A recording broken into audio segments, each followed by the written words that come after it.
Vamos cantar, gente? Me ajude a melhorar. Meu pai, o mundo insiste em me comprar, mas eu não quero o que vem de lá. Quero adorar a glória de Deus. Eu cansei, já não quero mais viver pra mim. De uma vez por todas vamos vaziar. Vou mandar embora o que não é seu. Me perdoa todas as vezes que eu te esqueci. Eu não pensei em Cristo, só pensei em mim. Me ajude a melhorar. Me ajude a melhorar. Sozinho eu não consigo mais. Eu sei, eu sou humano e eu só sei errar. Me ajude a melhorar. Me ajude a melhorar. Sozinho eu não consigo mais. Eu sei, eu sou humano e eu só sei errar. Me ajude a melhorar. E aí, galera, beleza? Hoje aqui a gente vai fazer um resumo, uma síntese do livro de Daniel. Daniel capítulo 1 até o capítulo 3, tá bom? Nós vamos aqui pro livro de Daniel e nós vamos recapitular aquilo que nós já vimos nas últimas aulas. Nós vimos nas últimas aulas, do capítulo 1 até o capítulo 3, que Nabucodonosor, rei da Babilônia, ele invade Jerusalém, ele pega de lá os utensílios da casa de Deus, ou seja, tudo aquilo que tinha dentro do templo, que eram considerados pelos hebreus itens sagrados, e leva para a Babilônia.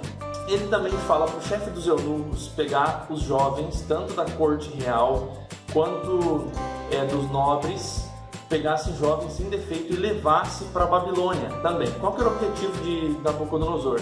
Era levar pessoas sábias, inteligentes para lá, para compor futuramente as pessoas do reinado, no palácio ali, né? As pessoas que acompanhavam Nabucodonosor. Ele leva esse povo para lá. Logo no capítulo 1 você já percebe que Nabucodonosor ele recebe eles com um banquete, né? Recebe com um banquete ali, com muita comida, com coisas de todos os tipos lá, que eram chamadas de iguarias do rei. E ali, levando em consideração que Daniel e os seus amigos, né, Ananias, Misael e Azarias, eles não comiam nada de imundo, ou seja, para os hebreus e para os judeus eram considerados imundos as bebidas alcoólicas, apesar de que Deus tolerou o povo praticando isso por um tempo, né, tomando bebidas fermentadas. Também não comiam carne suína, frutos do mar, entre outras carnes imundas, né, pássaros imundos, animais como cobras, etc. Né, esses animais que são citados na Bíblia em Levíticos capítulo 11. Só que lá nesse banquete, nessa mesa, havia tudo isso e um pouco mais. Então havia bebida alcoólica e todos os imundos. Daniel e seus amigos logo se recusaram a comer e fizeram uma proposta. Eles propuseram para que fosse permitido para eles comer apenas legumes, verduras e água num período, e no final desse período veriam qual grupo que estaria mais forte, né, ou melhor fisicamente. Depois desses 10 dias percebeu-se que Daniel e seus amigos, né, foi permitido isso a eles. Daniel e seus amigos estavam melhores do que os outros que comiam das iguarias do rei, porque os outros acabavam bebendo e comendo tudo aquilo que não deveriam comer, se empanturrando também. Isso se provou por mais 3 anos depois. No capítulo 2 de Daniel, o rei ele perde o sono uma noite porque ele teve um sonho, só que ele não conseguia lembrar desse sonho doido que ele teve. Ele ficou tão perdido, assim, perturbado por causa desse sonho. Aí ele teve uma ideia, ele chamou todos os sábios, os magos, lembrando que Babilônia era um reino mundial, né, considerado assim, não mundial geograficamente, mas considerado o maior reino na época, e eu estou falando ali do ano 605 a.C., tá?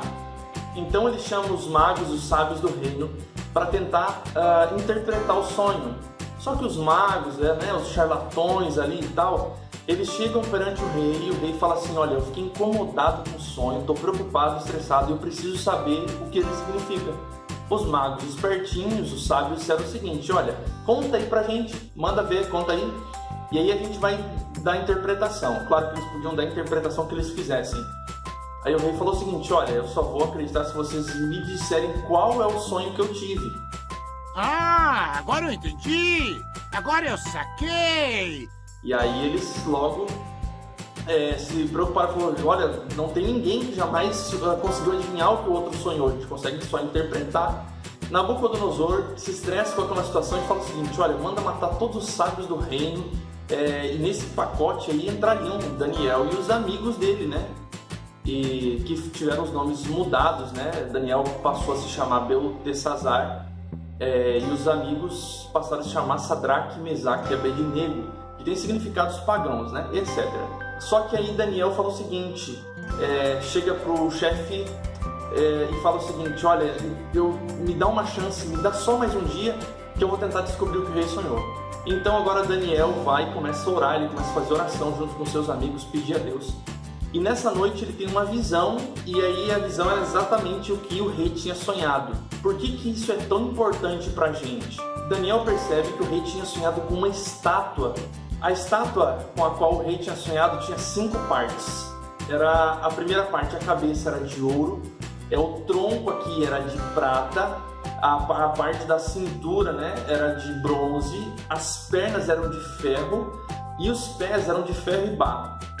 Só que do nada, no final da visão, uma pedra é jogada, lançada sem auxílio de mão humanos, não tem mãos auxiliando, e ela bate no pé da estátua, destrói, e essa pedra cresce, né, e se torna, ocupa todo o espaço das outras, destrói todas as outras, e ali se estabelece um reino. E ele conta essa visão depois pro rei, e o rei fica feliz, porque agora ele precisava dar o significado. Ele já contou o que é a visão e o que é o significado. Vamos para o significado agora. O significado da estátua, que está no capítulos 2 e 3 de Daniel, Daniel fala que cada parte da estátua seriam reinos. A primeira parte, a cabeça, ele fala que a cabeça, aquele reino era a Babilônia, que era o reino atual, o reino vigente. Ele falou que esse reino seria derrotado por um reino mais pobre ou mais fraco, conforme dali algum tempo, e depois esse reino seria trocado por outro, e também seria seria substituído, né, seria vencido por um reino. Esse quarto reino seria um reino muito forte comparado ao ferro. Nós vamos estudar mais sobre isso depois, sobre os materiais da estátua. E no final esse reino ele se dividiria, né, em 10 outros reinos, e no final esses reinos iam tentar se juntar por meio de vários métodos, mas nunca conseguiriam se juntar esses reinos, tá bom? Então eles não se juntariam. Por que os pés da estátua tinham 2 materiais, ferro e barro? Justamente porque ferro e barro não se misturam, tá? Ferro e barro eles não se misturam, então esses reinos se dividiriam em 10 reinos, cada dedo da estátua representando um outro reino. Agora vamos colocar essa visão na história. Agora nós vamos deixar a Bíblia de lado e vamos para a parte histórica, que você já conhece boa parte dela. Você tem primeiro, depois do reino babilônico, você tem os medos e os persas vencendo, né, a Babilônia. Isso é questão de história, vencendo, dominando o espaço, e ali eles se juntam, os medos e os persas se juntam e se tornam um reino poderoso. Depois desse reino, a Grécia acaba tomando o lugar desse reino anos depois. Vou deixar as datas desse lado aqui para você vai estar acompanhando aqui.